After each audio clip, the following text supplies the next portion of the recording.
আনন্দিত চিত্তে দায়িত্ব গ্রহণ করছি এটা বলতে পারবো না, তবে আমি আমার দায়িত্বের ব্যাপারে সচেতন আছি।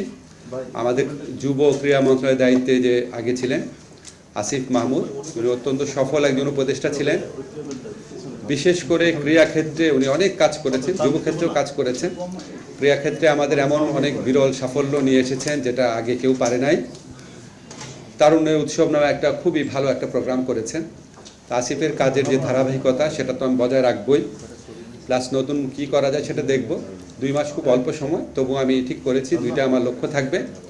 একটা হচ্ছে যদি কোনো রকম দুর্নীতি বা অনিয়ম বিরোধী কোনো পদক্ষেপ নেওয়ার স্কোপ থাকে তাহলে সেটা নিব।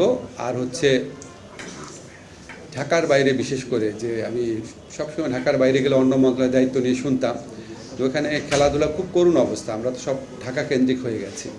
ঢাকার বাইরে যে স্টেডিয়ামগুলো আছে, তারপর আপনার বিভিন্ন আমাদের মন্ত্রণালয়ের বিভিন্ন অফিস আছে, সেগুলিকে কীভাবে অ্যাক্টিভেট করা যায় সেটা চেষ্টা করব। আপনারা দোয়া করবেন সবাই।